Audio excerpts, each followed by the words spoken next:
Podcast, a platform created to entertain, educate, and evolve the modern-day deer hunter.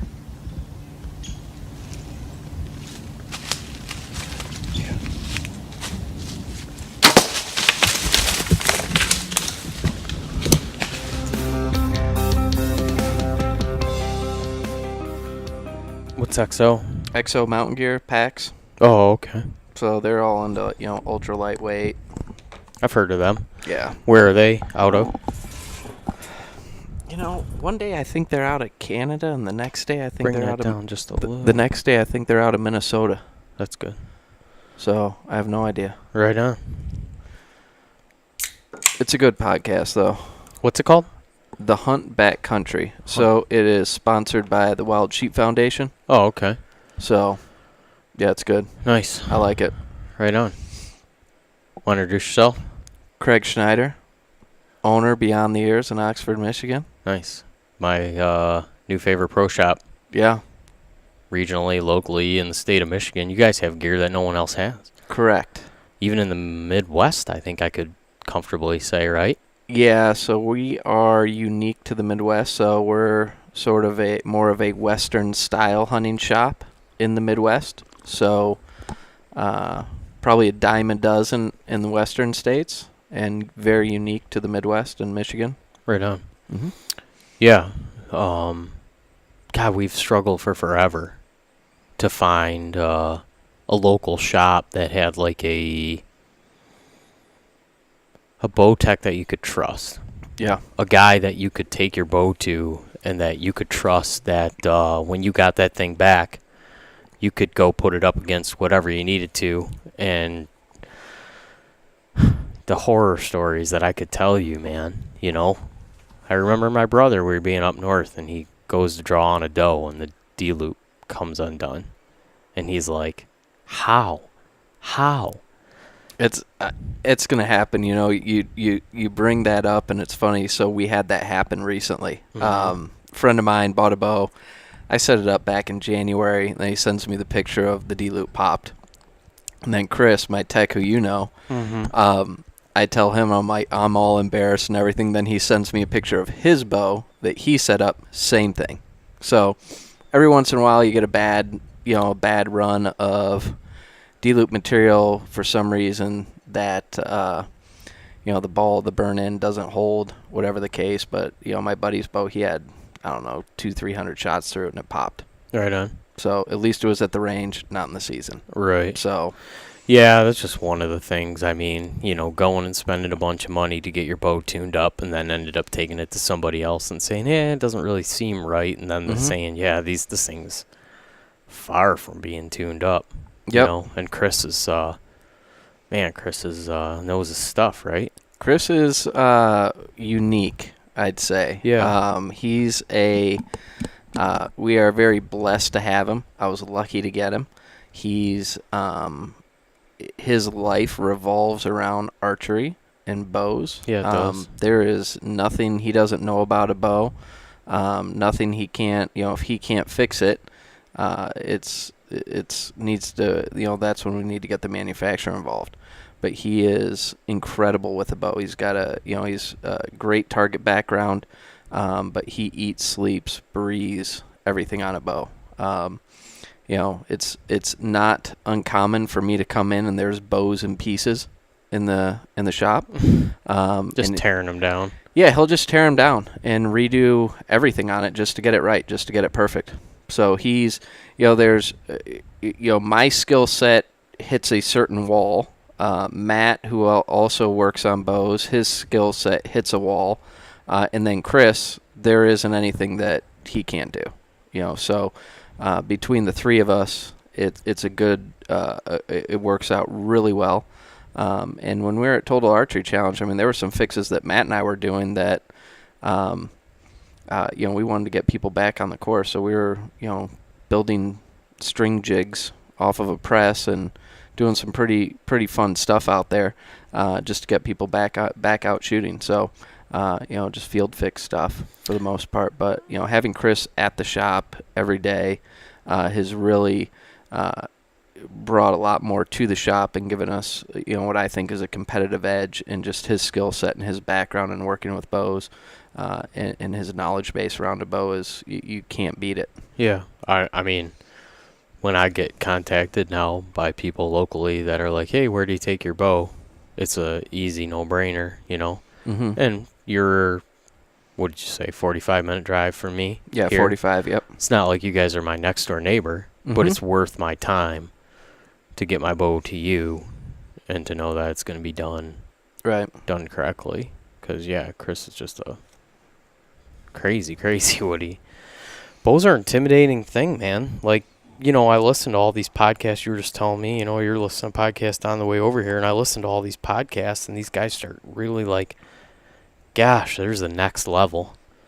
Like, that I don't think you can get to if you're doing a full-time job, taking care of a family, trying to have archery hobby. Right. Versus making it your profession. Right. Because it's a deep rabbit hole. It is. Chris and I spent on my bow 2 days, 2 total hours just getting my bow right, probably 7 hours over a 2-day period. No kidding. Just trying to get it perfect. And that's what we're going to do with everybody. That's my bow. I got to the point where I was like, it's close enough. And Chris, no, we're going to get it all the way. And if we can't, then there's something wrong with it, and we're going to have to call the manufacturer. We ended up getting it. No kidding. Mm-hmm. What are you shooting? Prime Logic. Nice. This year. So taking the Logic out west for elk hunt, and then I come back. I go to southern Illinois for a whitetail hunt. I'll be taking a Barracuda on that hunt. So that bow's all set up and ready to go for that hunt. And then I've got my bow that you've seen in the shop, my red, white, and blue Obsession. Yeah. That's going to make a few appearances in Michigan. So awesome. Mm-hmm. You don't have any problem jumping in between bows? Nope. Yeah. Mm-mm. Nope. They're all set up. I shoot them all pretty much equally, and each one is set up with a specific arrow, specific purpose in mind. Gotcha. So the reason I went to the primarily 2-bow setup is because I have those 2 hunts back to back, and I wanted something a very specific setup for out west, and I didn't want to get back into town, retune the bow, re-sight it in with different arrows, everything else, and go on a whitetail hunt. So I set up 2 bows. What's the lay that out for me a little bit? Like, what is the difference between the 2 bows? I mean, I'm essentially thinking you're talking about maybe 2 different arrow weights, bow speeds, trajectory, flat. Yeah, so my Logic is actually quite a bit slower than the Kuma, but I set it up for longer distance shots. So I'm using a micro diameter arrow with an outsert for penetration, little more FOC in the arrow, and so I want that arrow primarily for wind and longer conditions. So it's a smaller, it's just a smaller profile altogether. Mm-hmm. So that's a Black Eagle X Impact that I'm taking out west, and then coming back for the whitetail, I have a Black Eagle Spartan set up on the Kuma. Nice. Which is almost just slightly smaller than a standard diameter arrow. What's your bow speed and your arrow weight for your Western rig? Western rig is, I just reset up the arrows. That was part of what we were doing, was playing with different arrow weights with that bow again. And so I think we landed right around 385 grains, and I'm shooting those at 292. And then on my Kuma, I'm shooting a 414 grain and 312. So elk with an arrow under 400 grains. Yeah. It seems light. Shot placement. I want it to get there good. The penetration with the outsert will get it in there. It's got a lot of forward weight on it, so it's going to pull that arrow through the air.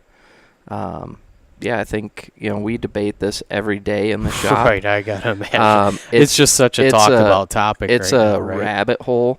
For me, there's a sweet spot of speed, momentum, and everything else you want to talk about, and that arrow is built kind of right in that sweet spot for me.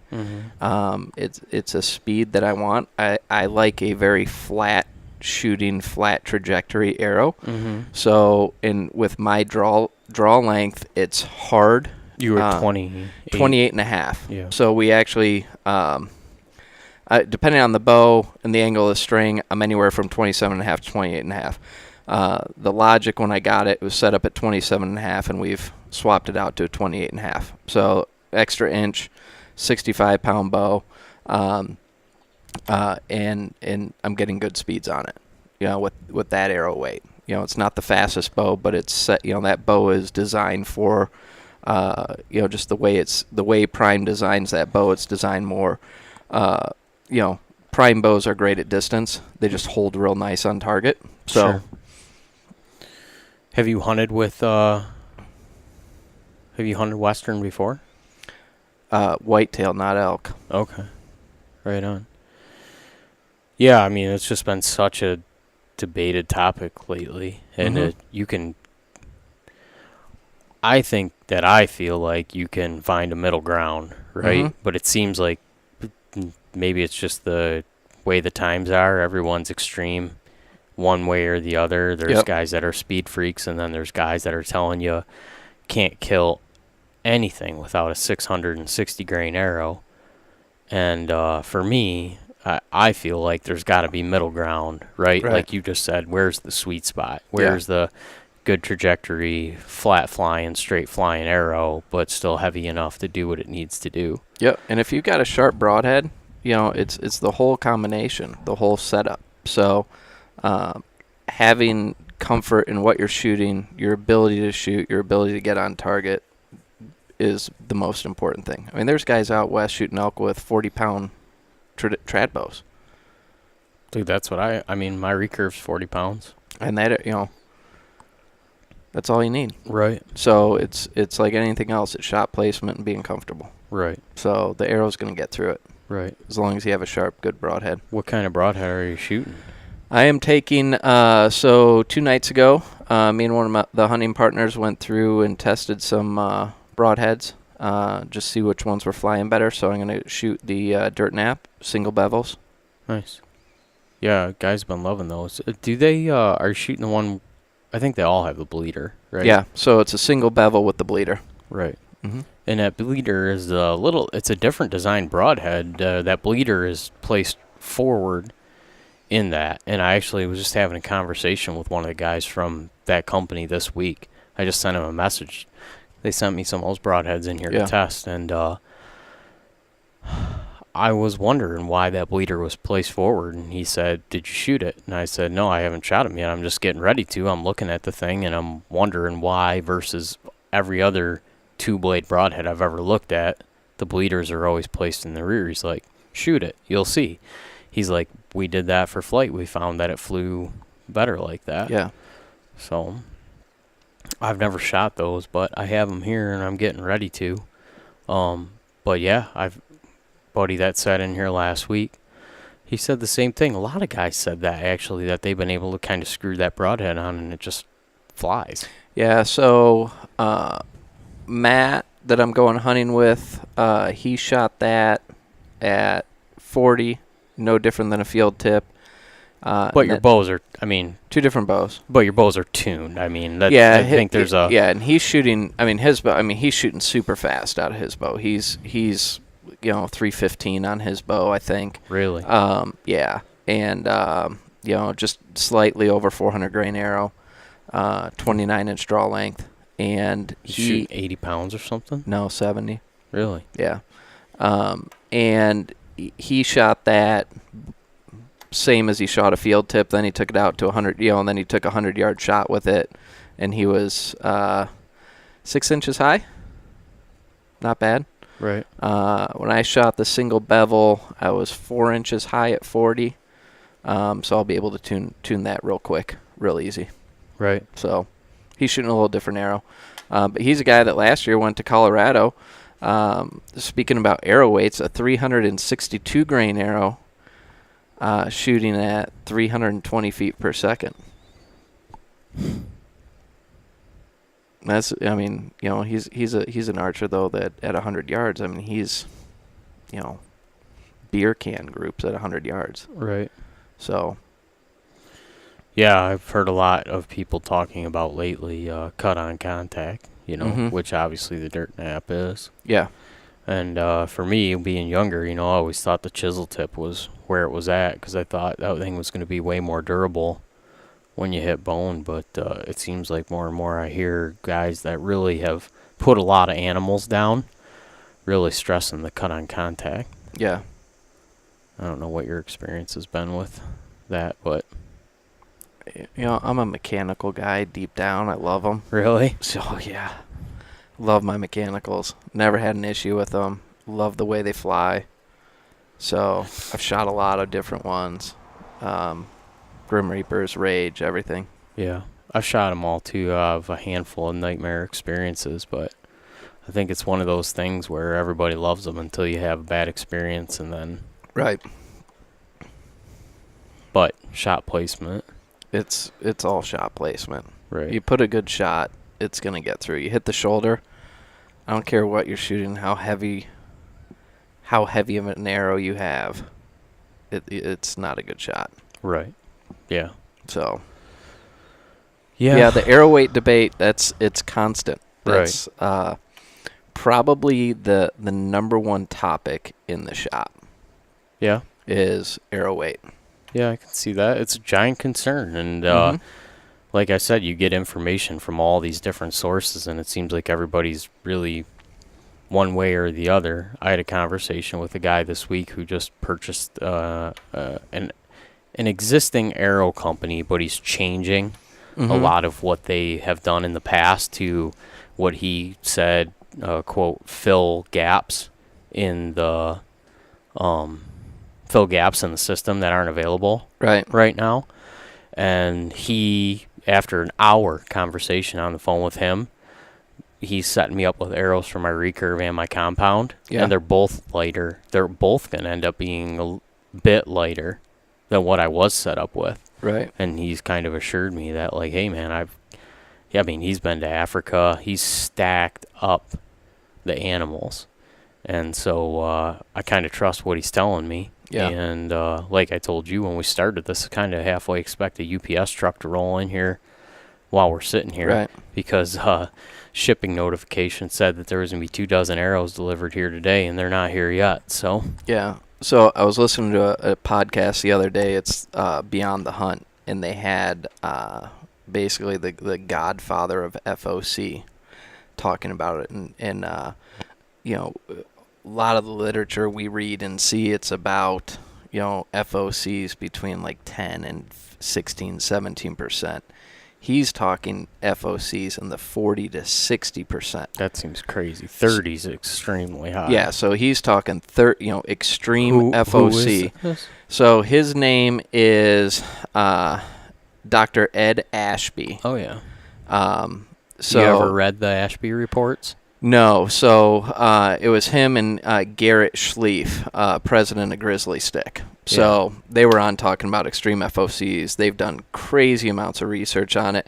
And it's, you know, they talked a lot about shooting the lightest, fastest arrow with the most the lightest, fastest arrow that's going to maintain its structural integrity. Right.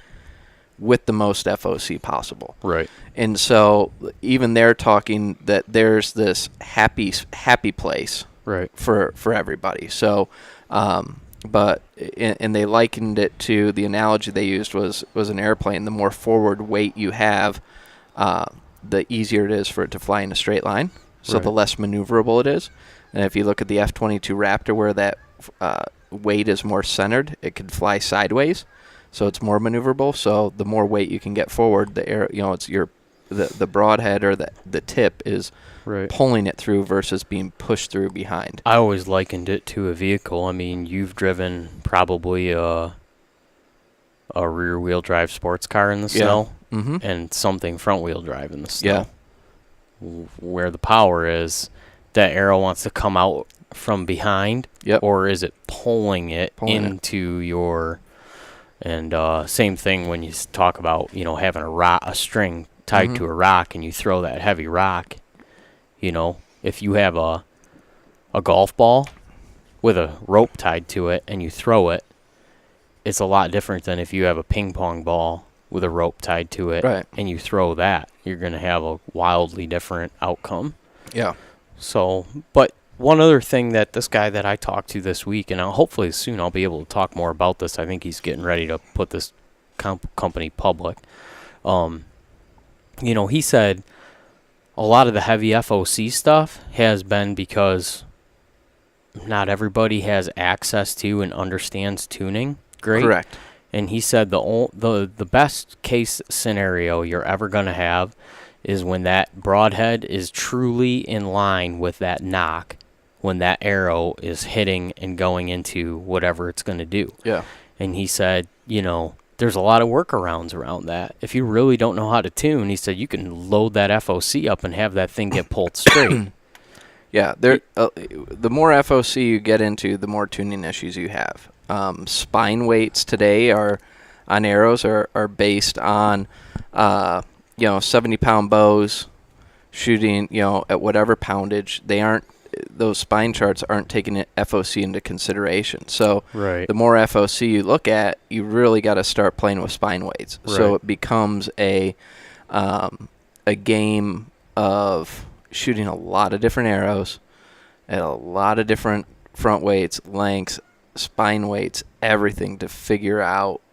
I mean, it's a process. I mean, that was part of what we were going through with my arrows was, we were slow-mo videoing them coming off the bow, and it was ugly with a couple of these bows, Really? with a couple of these arrows. It was bad.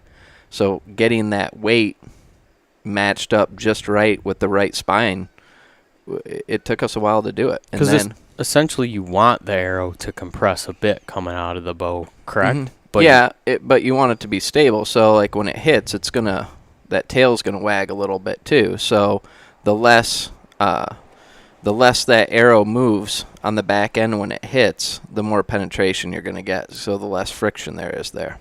So you want it pretty tight when it hits that target. You Right. don't want a lot of vibration coming off that arrow. Right. So you want the thing...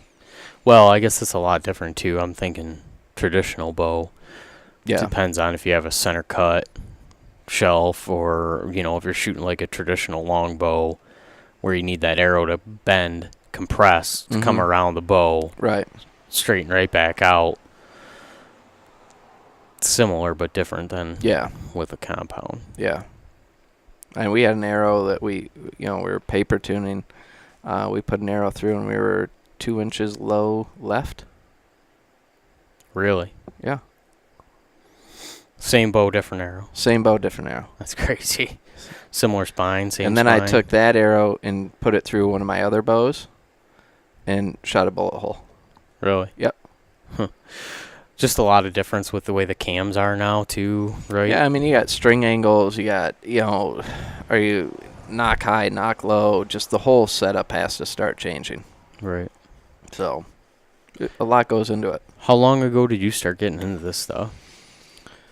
Hunting or bows or all? Yeah, I mean, when did you start hunting?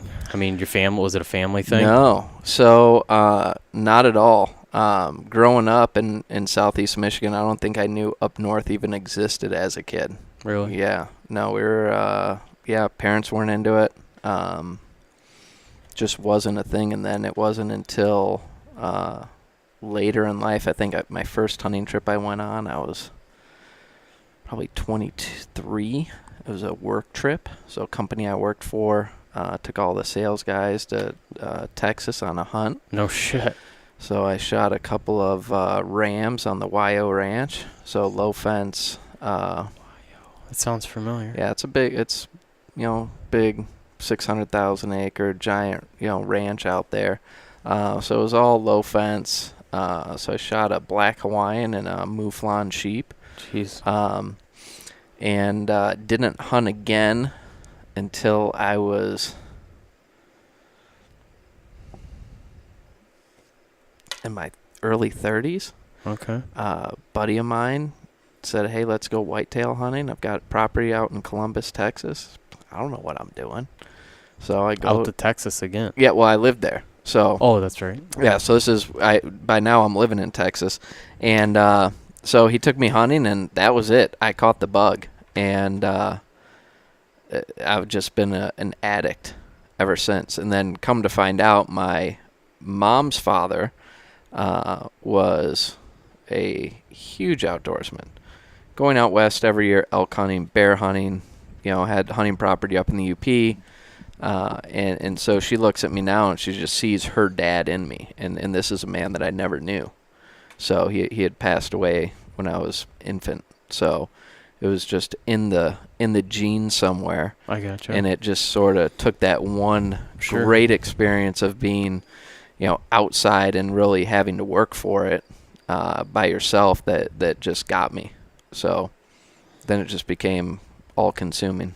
Yeah. And when did you have like ambitions to have a store or be more involved? The store, so so when I moved back to Michigan, so I was in Texas for 15 years, and so when I moved to Michigan, I was like, all right, I need new gear. It's going to get cold.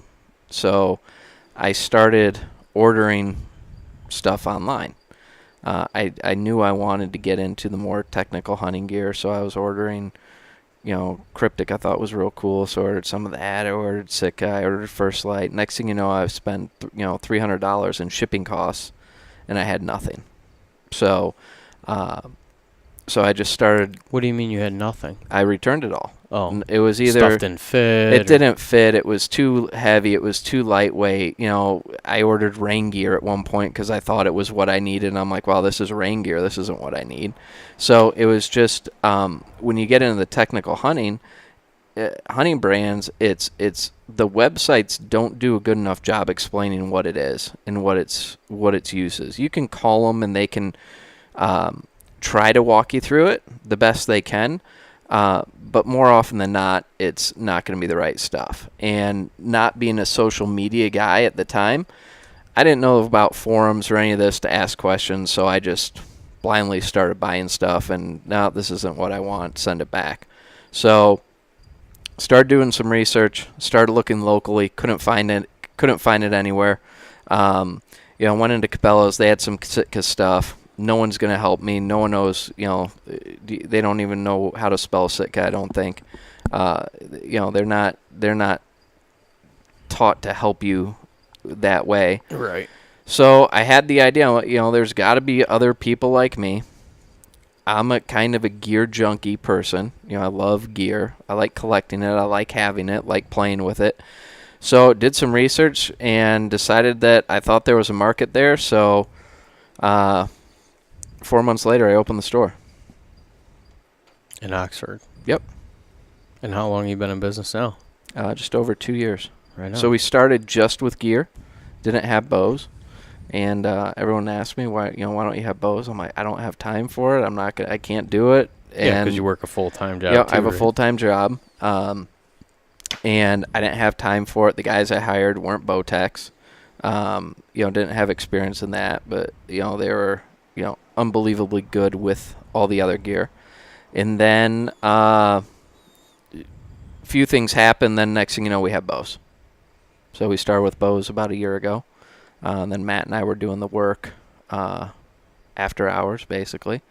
Plenty of late nights doing strings and tunes and fixes. And Matt works close. So there were plenty of time, and he has some flexibility. So there were plenty of times where the guys are calling Matt, hey, Matt, can you run over real quick and tie a D-loop or, do a peep? And so we're functioning that way. And then this year we expanded the bow lineup, and Matt actually met Chris on an airplane on the way home from Vegas in January at the big Target shoot. got to talk to him, introduced the two of us, and okay. and then Chris and I were able to work things out and bring him on. Yeah, and he lives. 5 minutes from the store. It's crazy. Yeah. Yeah. It's amazing.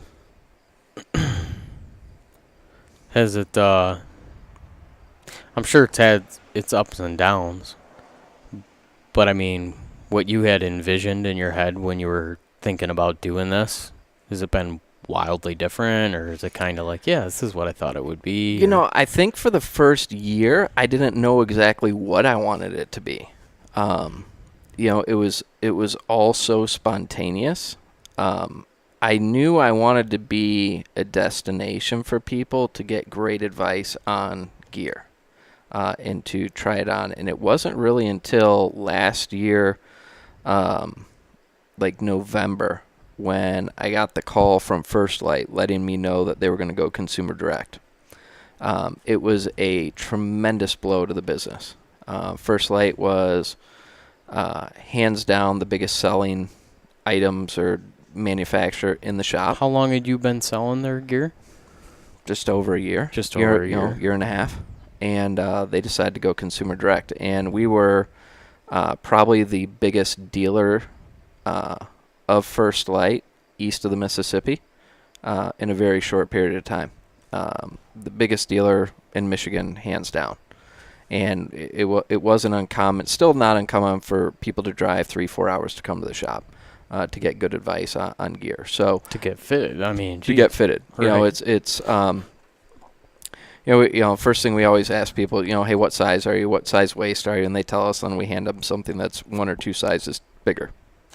You know, just that's how it's going to fit. Right. You know, a 34 in Michigan is not a 34 in Bozeman, Montana, is what I figured out. So there's a Western 34 and a Midwestern 34. That's interesting. So you know, for me it was funny. You know, I've been working out, getting ready for this elk hunt, and been kind of hanging back to get some pants that I've wanted from Sitka to take on the trip.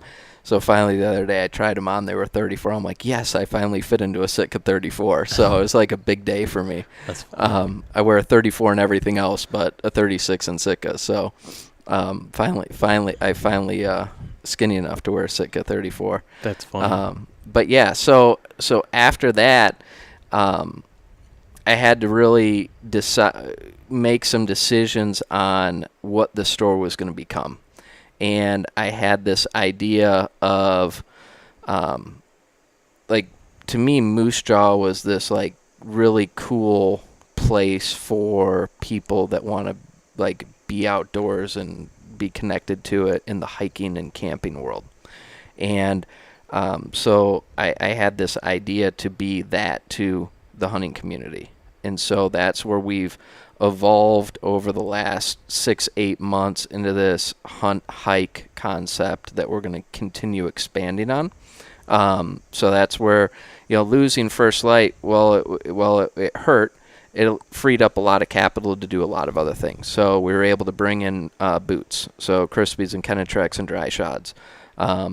It allowed us to expand some of the offering with Sitka that we wanted to do, but we couldn't because of the First Light space. And then it also freed us up to bring in some other bow lines as well. So it hurt, but it's sort of pressed the issue on what does the store want to be in the future. Mm-hmm. And so we're able to move that direction a little bit faster now. I got to imagine it's interesting when you're a smaller shop. I mean, well, you got your competition, direct to consumer in the web. Mm-hmm. And then what's your other competition? I mean, you're talking about these monstrous brick and mortar Cabela's, Bass Pro, right? I mean, mm-hmm. Did Bass Pro sell to, or vice versa? Cabela's to Bass Pro. Cabela's to Bass Pro. So they're the same. They're the same company now. Gotcha. Yeah. They house and sell different brands, but very similar. Same. Yeah. Under the same ownership. Right on. Yeah. So, but I don't really view them as competition. So it's really the web. Gotcha. Just because we noticed it when we came in there. You could be 1,000 square foot facility building and have more of a concentration of quality goods than a 100,000 square foot building. Correct. You might not have a caramel popcorn machine and a fish tank. Yeah. And all kinds of crazy stuff. Yeah. But when it boils down to it, if I was on a hunt and I needed something, I could walk in your shop and I know that I could walk out of there having what I need. Yeah. And that's the goal. It's, we had a guy in the shop yesterday who's going on a elk hunt, wanted to get some Sitka gear. And so he's got his list of things that he thinks he wants and needs. And, he's finding it and trying it on and walking around the store. And I was doing some stuff in the back, and Tom was helping him. And next thing you know, he's taking all that off. And, like, I just had to tell him, like, that's all good stuff, but you're not going to be happy with it. Like, and he ended up spending a lot less money in the process. Sure. And he's going to be way happier with his experience. Well, clothing. I tell people this quite frequently because I get asked on occasion about my layering system. Mm-hmm. People see that I sit out in some extreme cold temperatures, and they're like, how do you do that? Like, what are you wearing, And I tell people it's not always as much of what you're wearing as how it fits. Yes. It has to fit you right. Mm-hmm. And so if you're really trying to be brand specific or it's just important that the stuff fits. It's important that you can step into a facility and try the stuff on and be like, boy, I really like the way this looks, but it doesn't fit right. And man, what's your ultimate goal? You want to be out there, right? You want to be comfortable. Mm-hmm. You got to be able to try the stuff on. Otherwise, you're going to be doing a lot of return shipping, and that was you get frustrated. That was it. So when I was buying stuff, I wanted something that was going to take me from early season to like 40 degrees. Mm-hmm. That's a big temperature range. So how am I going to do? And so that's sort of what we do at the shop. It's how do we get someone the fewest amount of pieces from that they can wear from day one of bow season. 80 degrees it could be. To gun season. Right. Could be and 10 below. And beyond, and that's what we want. So how do we get them from early to, to that 35, to 40 degrees comfortably? Right. And you'd be surprised at how little clothing it actually is. Right. And everything starts with the base layer and builds out from there. Right. What stuff are you taking on your western hunt? Where are you going? Idaho. So we leave September 15th, public land, DIY, 4 guys. 4 guys with a dream. Going when?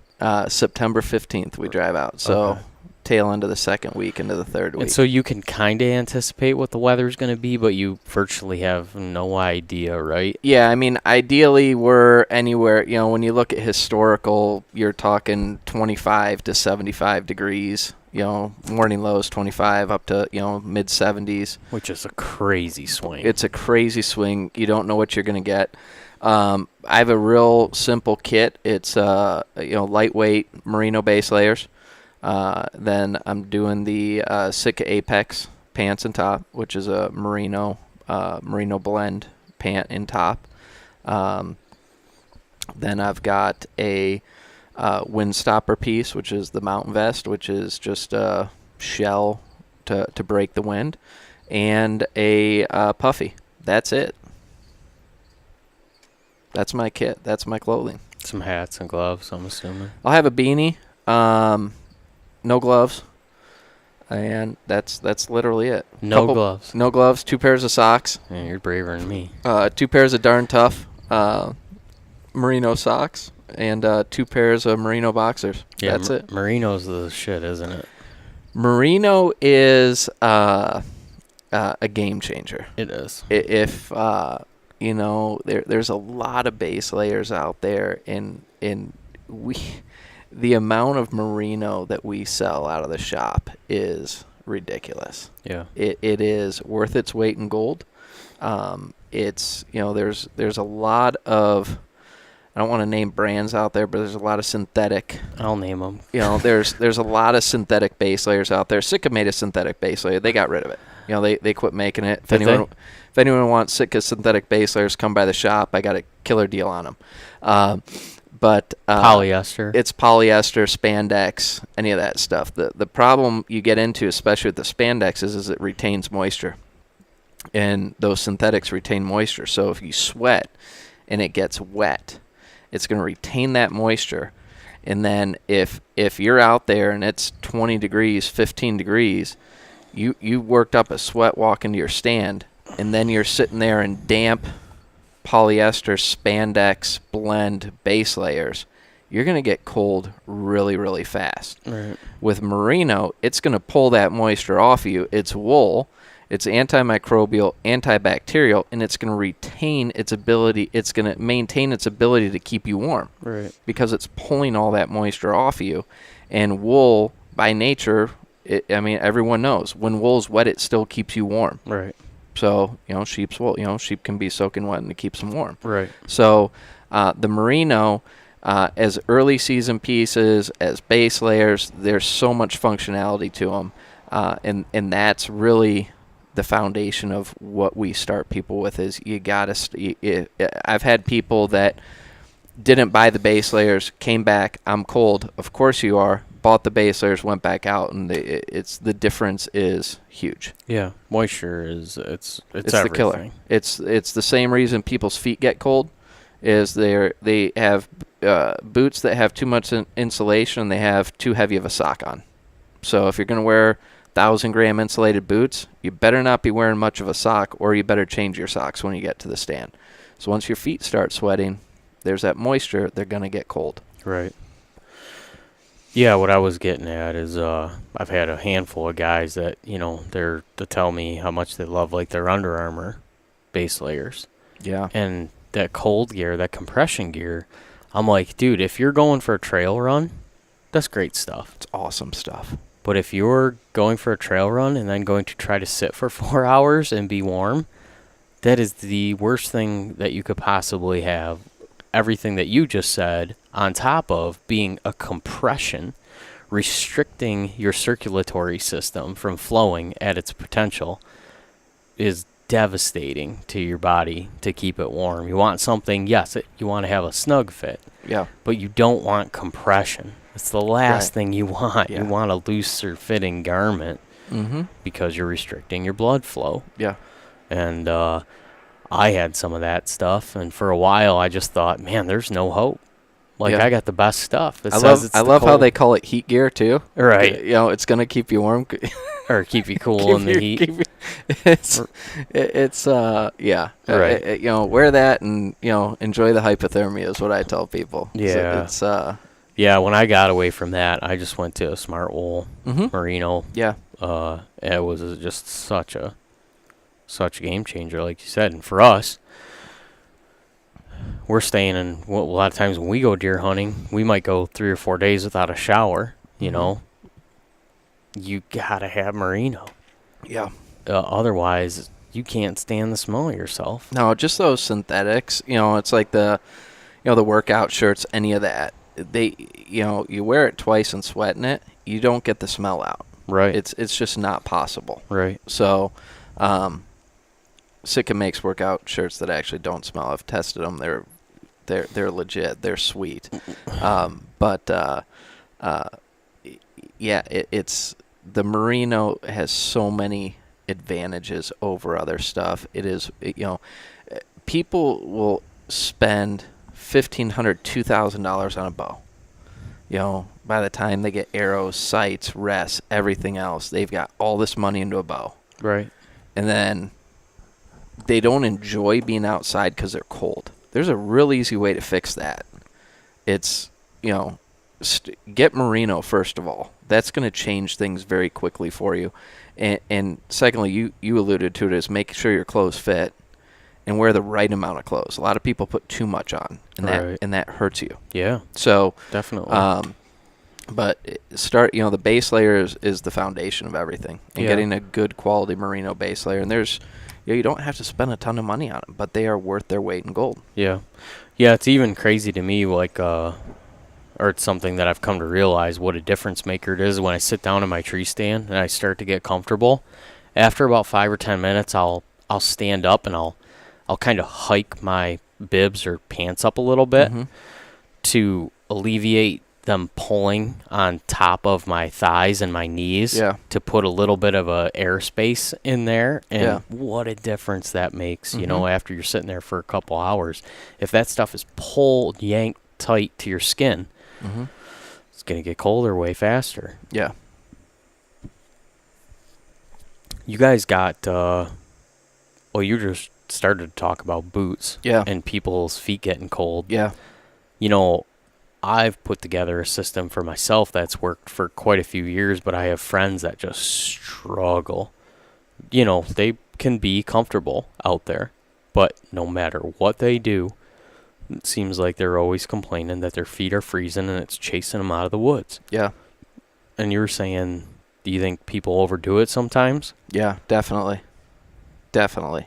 Too much insulation. Too much insulation all the way around. Yeah. I've been victim to it. You know, I struggled with cold feet, finally figured it out, and I went to a non-insulated boot all last year. Non-insulated. I wore my Kenetrek Mountain Extremes, non-insulated, all season. And the only thing I did differently is change my socks.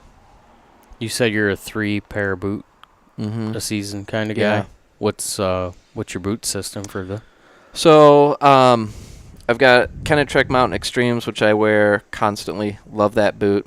Then I've got a pair of Crispy Thors that I'll be wearing quite a bit this year, and then a pair of Dry Shods. And they're a rubber boot comparable to like an Alpha Burley or a Rutmaster. Yeah, so Dry Shod was created by the gentleman who started Muck Boots. There we go. That's the other one I was so looking he sold Muck, and then his non-compete was up, so he came out with sort of a better, newer version of what he had done in the past. And it's called what? Dry Shod. Dry Shod. And they make a winter and a so are they neoprene boot? Yeah, it's a neoprene boot, full waterproof neoprene boot. It's got a bunch of cool features in it. The neoprene is like full roll down, so you can fold them over and roll them down, which is really nice to, you know, for depending on the weather, how hot or cold you can, you know, get some additional airflow in there. But you know, we've got there's basically 3 different layers of insulation, up to 1,000 grams of insulation, and it's a good boot. So the Overland is the one I have a pair of those for myself. It's sort of the mid space one, and you know, that's something I'll probably wear.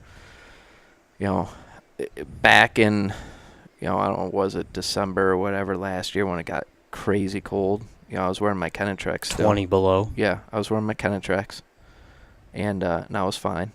And you know, for, you know, a couple hours I handled it okay in a tree stand.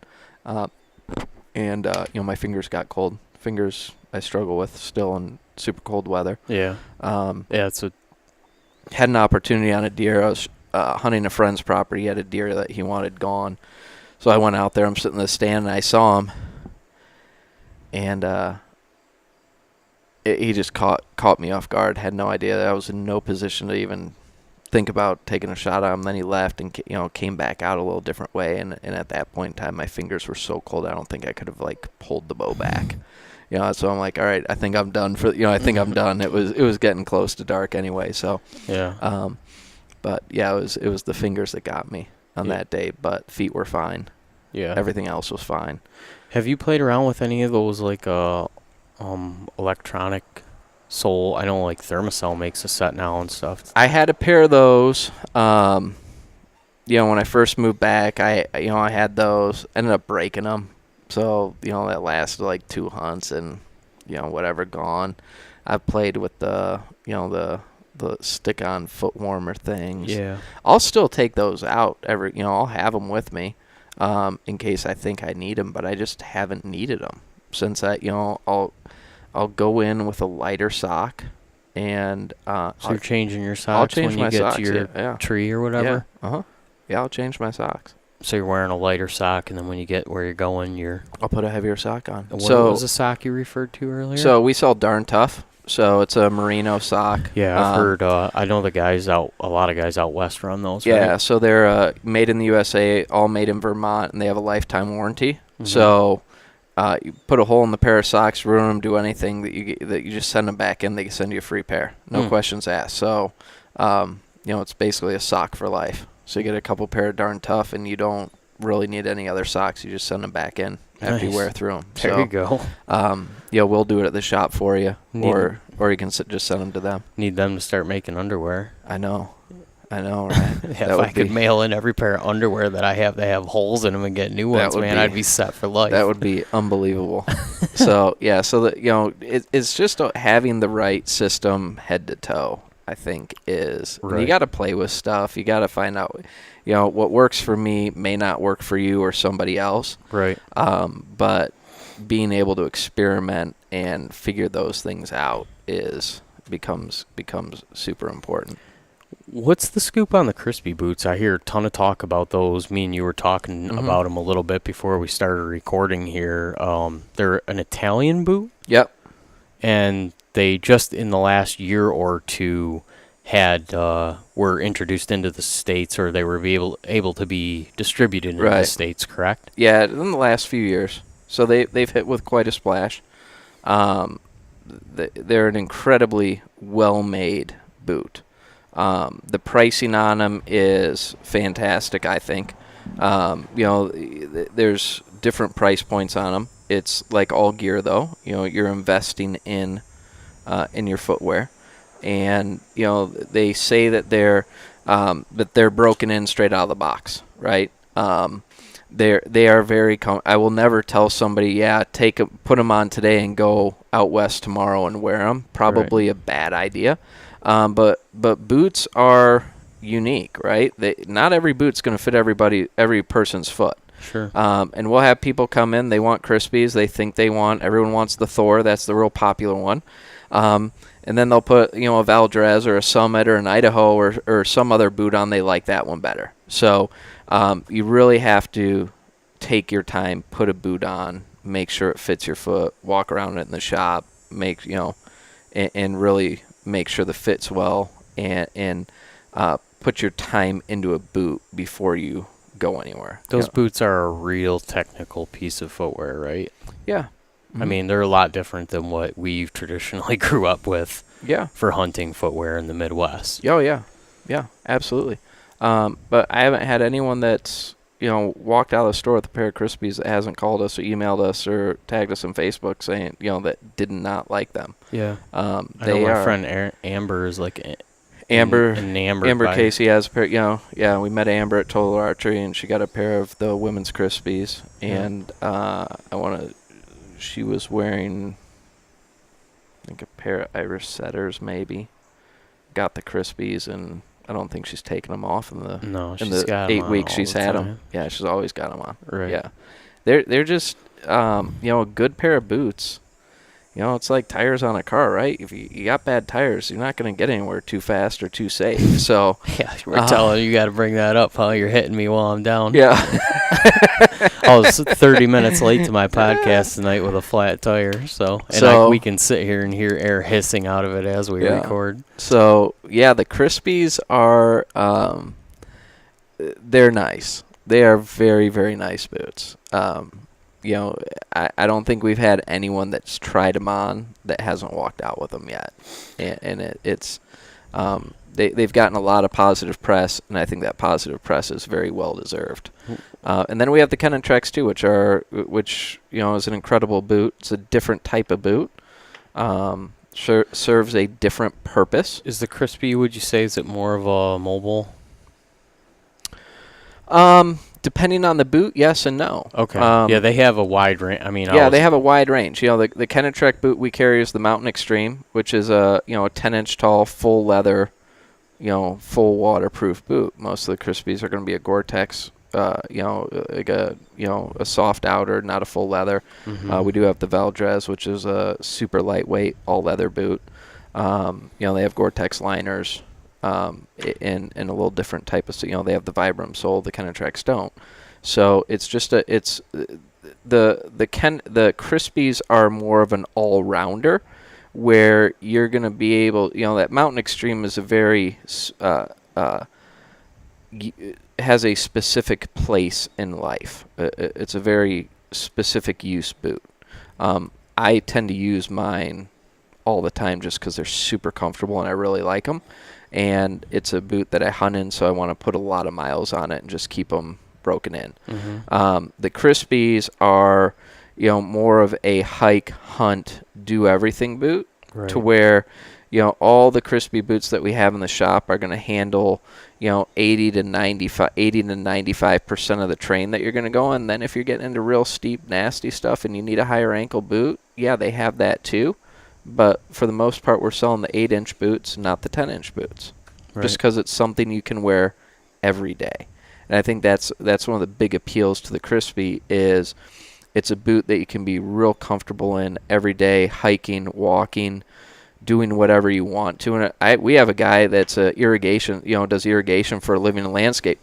He wears a pair of Crispy Thors to work every single day. That is his new work boot. I could gather that. That's what he wears. Yeah, because leathers, 6 weeks, 2 months, you're lucky if leathers don't stop leaking. I mean, even if they're Gore-Tex or whatever, I mean, you got to treat them constantly. Yeah. But like any boots, though, you got to take care of, whether it's a Crispy, a Kennetrick, you got to take care of your boots. Right.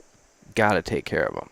You got to clean them. You got to, the leather boots, you got to wax them, waterproof them. The Crispies, you got to waterproof spray them. There's things that you got to do to them to keep them fresh. Get the dirt out, clean them out. Yeah, because Gore-Tex isn't waterproof. It's a membrane. Heavy, water resistant. Yeah. Right. Mm-hmm. So. Not like a rubber boot. Yeah. And then Crispy, they also do a law enforcement line. Oh. So. I didn't know that. Yeah. Mm-hmm. Is there I think they have 3 boots in that line. Probably something that we'll bring in over time just to offer to first responders. Right on. At the shop. One thing I can think of that you guys had a lot of was trigger releases. Yeah.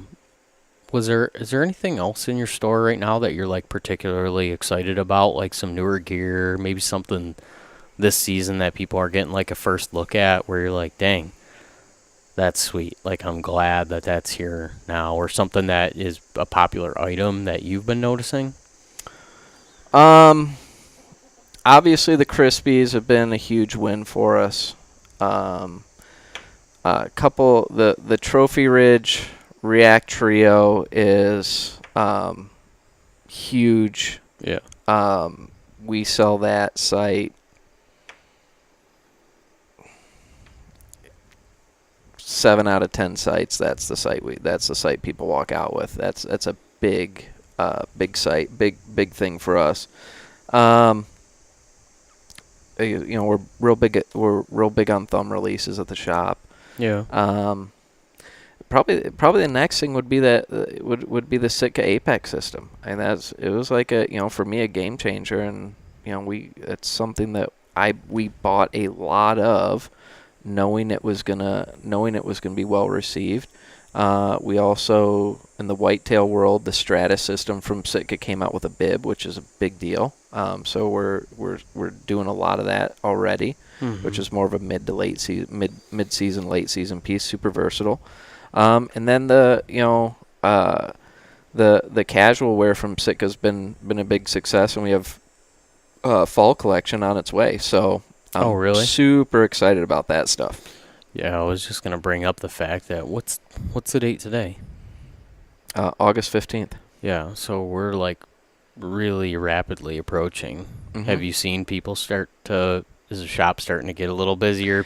We're getting busy. We're selling, we're still selling Western gear for the most part, and whitetail guys are starting to trickle in and pick up some whitetail gear. So that business is picking up quite a bit. Yeah. Yeah.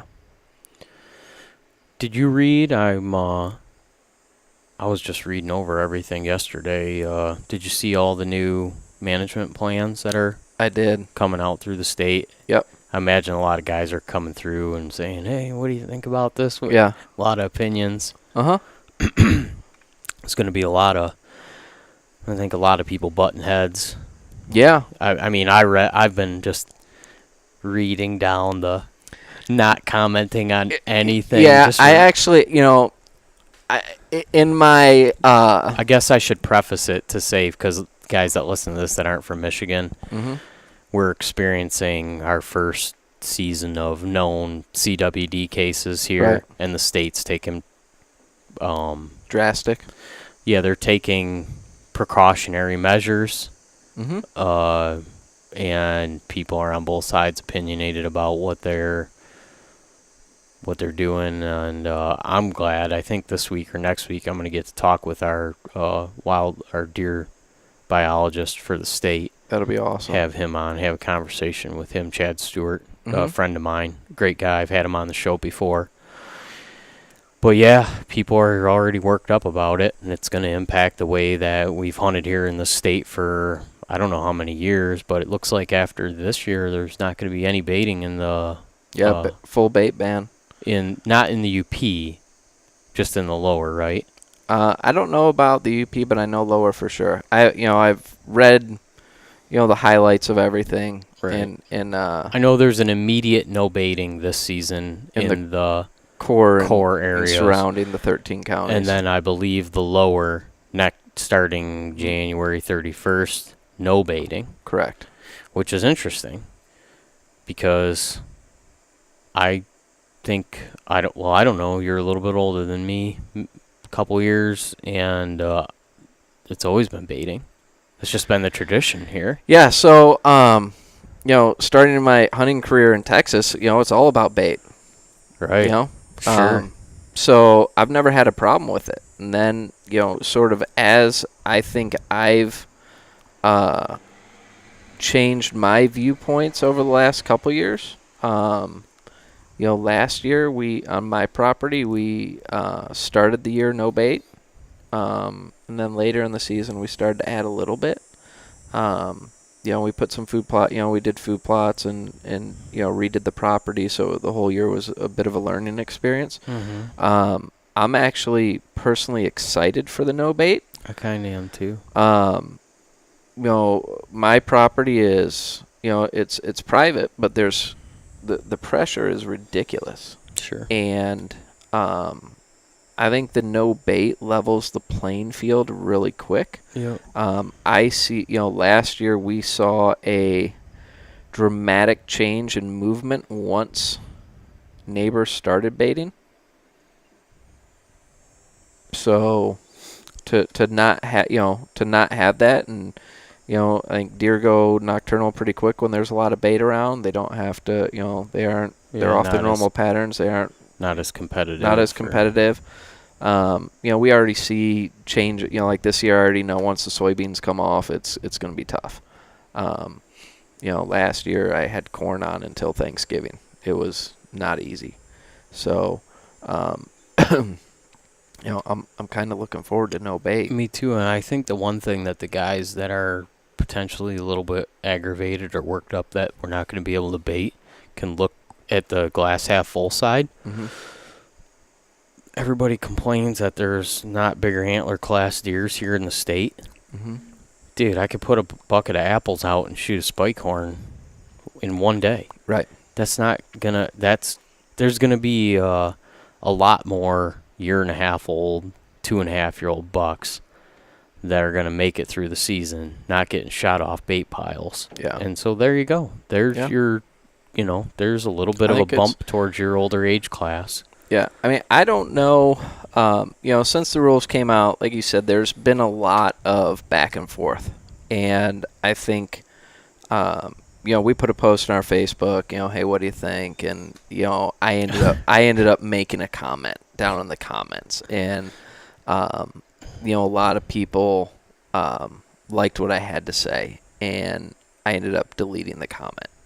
And it wasn't a bash on the state, or it wasn't really a one way or the other comment. It was more of a do don't change what you're doing. No one's forcing you to do anything was sort of the gist of the comment, right? Yeah, we have to follow the rules around baiting and those types of things, but, if you don't want to go out and shoot, 60 does, don't do it, right? And so if you disagree with it, no one's forcing your hand. And I think that comment, a lot of the reason I took it down was I started to read more and educate myself more on CWD. Sure. And it's scary. It is crazy. And I don't want to start a conversation of who's right is the guy. Right. Like I don't want to get into any of that stuff. I hear you. Me personally, I'm scared. Right. So yeah, it's a nerve-wracking thing. It's very nerve-wracking. I want deer to be around for my kids to hunt. Right. And I want them to do it safely. I don't want to have to worry about, the meat I'm eating. All the red meat that is consumed in my house in a year is from animals I harvest. Right. We rarely buy beef. Right. So it's that important to me. Yeah. So there's a lot of people out there involved in CWD research and the science that are way smarter and know a lot more than I do. And whether I agree or not, I think the prudent thing to do is to take their lead. Right. And so that's what I want to try to do. Right. And so and there's a lot of people out there that in this industry that I have a tremendous amount of respect for that have connections to people that I don't or never will. And if you've listened to their podcast, the people that they've talked to, that because of all these things that have come out recently, there's been a lot of noise in the podcast world about it. So I just tell people, educate yourself. The last thing you want to do is if this year you're in a place that's no bait, don't bait. Because the last thing you want to do is the DNR to roll up on you and see a bait pile. Well, that's going to have worse consequences for you in the long run than not baiting. Right. I think the biggest thing people need to be concerned around isn't necessarily the no baiting, but the transport rules. I think that's something people need to pay very close attention to. Yeah. If you're hunting in that core area, in those areas, and you've got a deer, and you have it in the back of your pickup truck or wherever you've got it, and you're rolling down the freeway to come home. Right. DNR is going to be all over the place looking for that. So that's an easy ticket for them. So take it to a processor there or debone it yourself. Right. And then take it home. But those are simple things that we should be doing to follow the rules. And I just want to make sure that people, if you're not aware, make yourself aware of those simple things, because the last thing you want to do is get one of those violations, because they're going to throw the book at people. Yeah, they are. I don't think anyone in our community wants to lose their ability to hunt for 2 years, 3 years, pay fines, or any of that stuff. No, it's just tough for people to change. Change is tough for everybody. Mm-hmm. Things are going to change. They're going to be different than they were. But, that was one of the things that scared the shit out of me is when they start talking about, when you actually look at what they say scientifically, how this thing is, and 100% kill rate if you're infected. Yeah. And then you start thinking, what if that was a disease that humans had? Correct. And you start thinking about that, where someone could have that, say your little boy gets it. Yeah. And you can't come in contact with him, or you have it, and it's a 2-year thing where anybody that he comes in contact with is going to infect. Dude, you're talking zombie apocalypse, man. I know. And diseases mutate and change. Mm-hmm. I mean, look at what the flu does. It's crazy. Yep. Over time, how things build up, diseases build immunities to drugs and become stronger. And you start thinking about that. And prions, obviously a completely different thing, but man, it's just scary to think if that made the jump. I think they've already identified 2 or 3 strains of that CWD prion. Yeah. And that's right. It's already showing that it's can do that. Right. And so it's That's what horrified me. Yeah, it's not. I think probably the best podcast I heard was the Rogan one. Yeah, it was really good. It was fantastic. I think they did it. I think they did a really good job on that. But you're always going to have people on the other side, and that's great. I'm not going to tell anyone they're wrong. All I know is what I'm going to do. Yeah, and I'm going to be. The one thing I wish the state would do a better job in all of this is having more, making it easier for testing to be done on deer. I would love to have a place where I could take my deer to get tested. Right. That's open all day. That has like normal hours versus like Wednesday 2 to 4. Wednesday at 2. Yeah, exactly. So just the inconsistency of those things, Right. So I think as the state, I think they need to do a better job of educating, a better job of testing, and making those things available to the hunting community. Right. I think it was a tough pill to swallow for them just to come out and just, it was like diarrhea of the mouth. Here you go, and. So you got everyone from, it's the insurance companies to the government conspiracy. Insurance companies, special interest groups, a big deal, right? So, sure. That's kind of my thing is take everything with a grain of salt, do your own research, look at the facts, draw your own conclusions. But right when we were started this off talking about arrows. Yeah. There's usually people way over here. Correct. There's usually people way over here. The best stuff usually tends to fall in the middle of there. Yeah. Somewhere. Draw your own. Do your research. Mm-hmm. But yeah, it's on my head. I got a little bit of a different season ahead of me than I ever have. And that's one thing that's got me looking at this season thinking, man, I'm going to soak this up. Because you just never know. You never know what's going to happen. Mm-hmm. You never know how these opportunities could be here now and maybe not be here in 40 or 50 years. It could be completely different for our kids. Yeah. Man, I'm going to soak it up this fall. I can tell you that. My one of the biggest things I've had is, you brought it up. I think a lot of these restrictions, a lot of these changes are going to make bigger deer. I think so too. Depending on the research you believe, that may be a bad thing for CWD, right? But I kind of view it as all around. Yeah, you're right. As all around a good thing. Living in Texas, they have arguably the largest, most successful deer management program at a state level of anywhere. And I kind of look at Michigan. I just scratch my head, and I look at why is it that Michigan? You look at Ohio, Indiana, Illinois, Wisconsin, all in the top 10 Boone and Crockett states. Right. Michigan, nowhere to be found. I think a huge part of it is just the concentration of people, right? I think it's a lot of things. I have my opinions on what it is. Sure. But I think it's a multifaceted. There's tremendous. There's just a lot of things that go into it. Right. But I look at it from, I have friends. You have friends. I do it. Go out of state and hunt.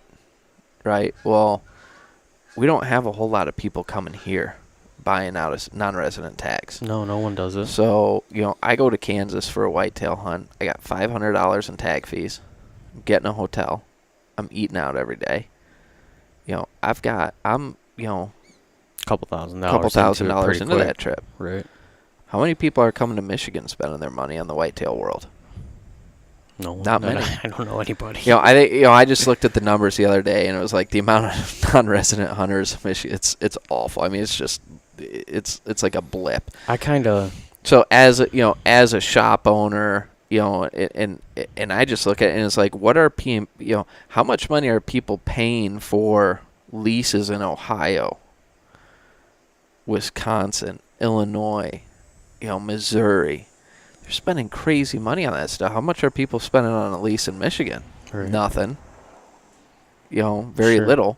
So just if we get to a state where we have better trophy quality throughout the state, the revenue gain to the state and to the residents is going to be huge. Yeah. Yeah. Then the thing, all the non-state hunters coming in and killing all the big deer. Well, guess what? They're spending a lot of money and helping all of us out. There's a whole different generation of deer hunters coming up. I think there's going to be a lot bigger deer dying. I think so. In the future. I mean, the next generation of people, of hunters, through the internet and podcast and forums, gosh, they're going to have so much more access to information than what I ever did, growing up. It's changed everything that I've done. So I think people will kill bigger deer, and a testament to what you just said, I'm always kind of like, I'm okay with the fact that there's not a bunch of out-of-state plates in the lots when I go there. There's already enough Michigan guys, but bringing in revenue, putting it into the state, putting it into the system, being able to pay for, like you just said, having facilities, actually having working hours. I mean, it is somewhat, depressing when you see the territory that these COs have to cover. Oh, it's ridiculous. It's like, how are these guys supposed to do their jobs? It's ridiculous. Right. They can be nothing but ineffective. Right. And that's a funding issue. Right. And you look at what a tag costs for a resident versus what a non-resident tag costs. Right. It doesn't take a lot of non-resident hunters to generate a tremendous amount of revenue to create resources. Well, I'm trying to do my part to bring some here, because even though we might not have trophy class animals, I do feel, we do have some, and we do have a lot of opportunity. We have the most public land, I believe, east of the Mississippi, and we've got some pristine deer hunting habitat. Yep. We have a big deer herd here. Giant deer herd. Right. And it's not too hard to get away from. You got to do some driving. Right where me and you live, it's crazy. Yeah. Combat hunting is what they've is come to call it, right? Where my property is, it is combat hunting. Right. Yeah. But, you drive north for 4 hours and you can escape some of that. I mean, it's still a lot of people, but bow season, I mean, it's doable. But I've had a conversation with a few people, and I think I've talked them into them saying, that sounds awesome. Like, I'll come try to do that. And I think that's all it takes, is to see a couple people come and do it, and them say, man, I just went deer hunting in Michigan. It was a time of my life, And I think it's not, you always got to remember is what's the goal, too, is, when I hunt, my goal is to enjoy myself and to provide for my family. If I get lucky enough to see a deer that I want to shoot, a buck that I want to shoot, that's just icing on the cake. Right. So just, like when you look at like hunter numbers and, on the decline in recruitment, I don't think there's a better state to get more hunters than Michigan, because if you take someone out that's never hunted before in Michigan, odds are they're going to see some animals. Right. And that's a good thing. Yeah. And that's going to get them to come back. I've heard Ranella talk about that, because he grew up here. Yep. And hunts and travels all over, and talks about when you come here, I think he framed it as like eco-diversity. Yeah. He's like, dude, the amount of critters that are in the woods here, it's ridiculous. Is just crazy. He's like, you could sit up on a mountain and glass miles and be like, there's one deer. And here, he's like, if you unveiled, miles of landscape, you're talking thousands. And there isn't anything you can't do in Michigan. Right. We have everything to hunt. Deer, birds, bear, elk, if you're lucky enough. Yep. A lot of trapping. Shed hunting. Migratory water. I hope the microphones are picking it up as we're sitting here. All these geese are flying over. Yeah. I can't. I'm crossing my fingers that they open up a sandhill crane season. Me too. That's something I miss from Texas. Yeah, I bet. I've heard that's pretty. And pigs. That's the other thing I miss is pigs. The sandhill crane. It's unbelievable. That's what I heard. Unbelievable. I got those things walking 20 yards in front of me when I'm turkey hunting, driving me crazy. So my first spring here, property I hunt on the neighbor up there, he and I, we went turkey hunting. And I see sandhill cranes. I'm like, and he's like, no, you can't shoot those. I'm like, what do you mean you can't shoot a sandhill? I was like dejected. Right. They're always they're just like right there all the time. Right. I would love for that season to open up. Me too. You can go shed hunting for days here. Elk shed hunting, whatever. I mean, whatever you want to do, you can do here. Right. It's a sportsman's paradise. I agree, man. That's why I look at my parents. I'm like, how did I not know about this growing up? Right. Like, what was this bubble you created that I lived in that was like horrible? Now that I look back on it, it's the pace of life. So now I have three daughters, and they're out of town this week. That my wife took them up north. He called me this morning. I'm like, what are you guys doing? Oh, we're going to the UP to go to the to go look at the falls. I'm like, never been. Still to this, I'm like, so it's like they're doing things that you haven't even got to do. I haven't even gotten to do. So it's like, I can't wait to get up there Saturday. I'm like, all right, let's go back. Nice. So you're going. Yeah, I'm heading up north to meet up with them this weekend. But I think next summer, we're gonna do like a waterfall trip, camping. Nice. So I'll take them camping and hit all the major waterfalls up in the UP over a week period. That's super cool. My brother's up there right now. He was doing the same thing today. He was sending me videos of waterfalls. Yeah. So it's just the amount of, a friend of mine, he was out, salmon fishing. He caught a 41.5-inch, holy, 28-pound king the other day. Yeah. I still think king salmon in Lake Michigan is a myth, personally. I see a lot of pictures of people claiming to have caught them in Lake Michigan. I've gone twice personally. I'm dry. I haven't gotten anything, not so much as a bite. So, that's funny. Two charter trips with nothing. One in the river and one in the lake, and I'm 0 for 2. So we had a what looked to be like a 50+ inch sturgeon jump in front of us on the boat today. Yeah. And my wife was driving the boat, and she had to just stop and kind of like take it in. She's just like, did you see the size of that fish? I'm like, yeah, it was a sturgeon. She's like, what is it doing? Like, why is it, she just never saw, that before. And it was a giant, and we were in a sturgeon spot for sure. There's a big spawning bed where we were up in the river, and a great big one jumped right in front of us. That's cool. Yeah. That is real cool. My brother and my buddies do that. They've been out a handful of times and get some big sturgeon. There's sturgeon in a lake not far from where I live. Okay. You just walk up to the shore, you see them there all the time. Really? Yeah, you can't fish them out of there, but they're there. Well, anything else you want to touch on or talk about before we No, I think, unless you have anything, but no. No, man, I was just glad to have you over. I know we have a pretty local, centralized group of guys here in the state, in the Midwest, that I thought would, could potentially at some point in time benefit from knowing where you guys were and what you had to offer. And, you talked about it a little bit. A lot of places now, a lot of companies going to consumer direct. It's harder and harder to find a place where you can go in and try a pair of boots on and try a pair of bibs and a jacket on and make sure everything fits right. And you guys are one of the places that are doing it. So and then we've got the website as well.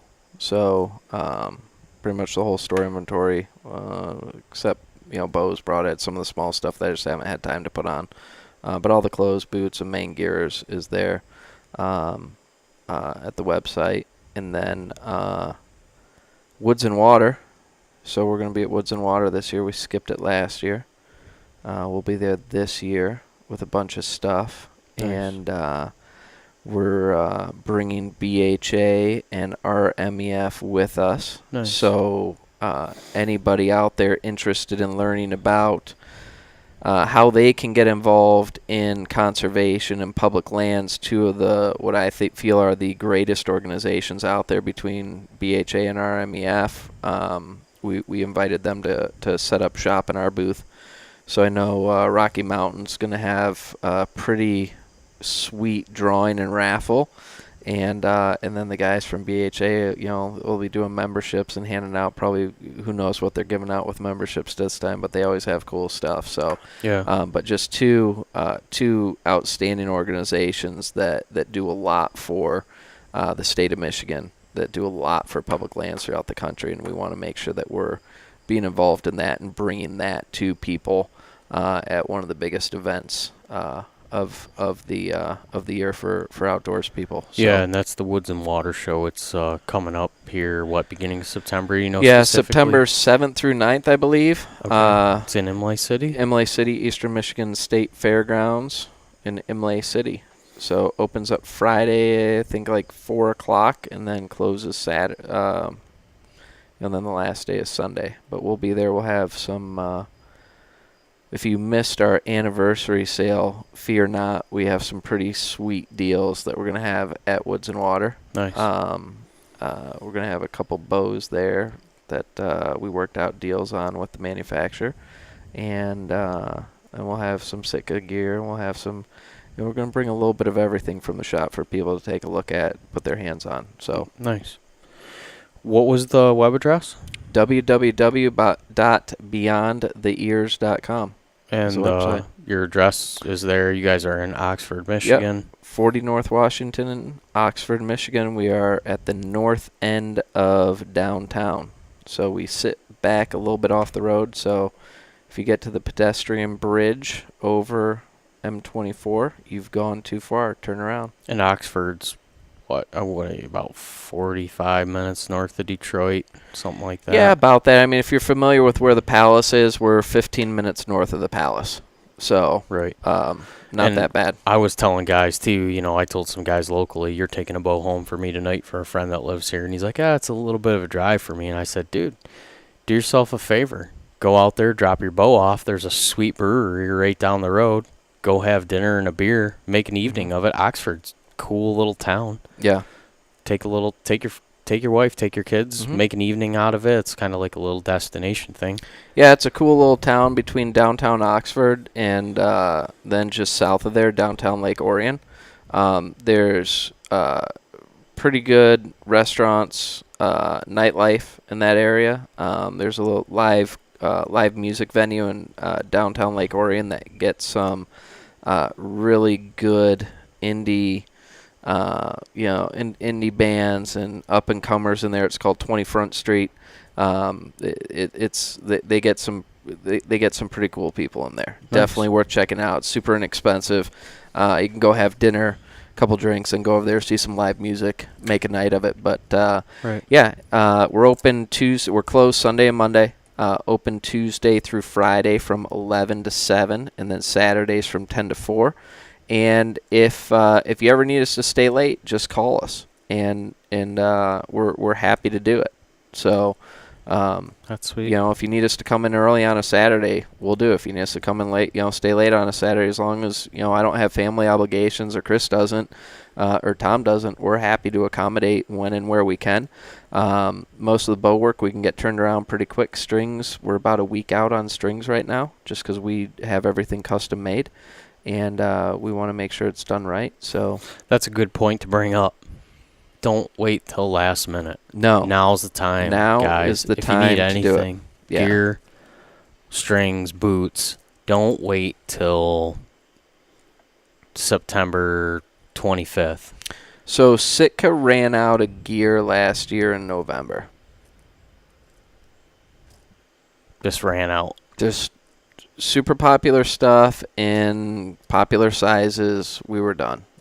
Some of the crispy boots are sold out right now through till the end of September. So what I have is what I have. In the Thors, which is the popular boot, the green and black. Crispy sold out on them. So we've got a decent inventory of them. I can get the orange and black if we don't have your size in green and black. But these smaller manufacturers, they do run out of stuff. It happens. Right. So we always tell people, shop early if you think you want it. Right. if you wait, you may not be able to get it. Right. And we kind of we guarantee our pricing. You're not going to find Sitka gear for less online. It's just not going to happen. You're not going to find Crispy for less. It's a lot of people think, oh, it's a small shop. It's Right. we have some expensive stuff in there, but it'll surprise you that just on everyday stuff we're generally less expensive than the big box store. And we're proud of our service, proud of our knowledge, and what we bring to the community, and you're never going to hurt our feelings if you don't buy from us. That's for sure. If we can come in and help you out and give you some tips on anything, that's what we're there for. Right on. Yeah. Well, good deal, man. And yeah, that's a great way to wrap it up, and a great point to stress is now is the time. Don't wait till 5 days until season's ready. If you need work done on your bow, you need arrows, you need broadheads, you need clothing, boots.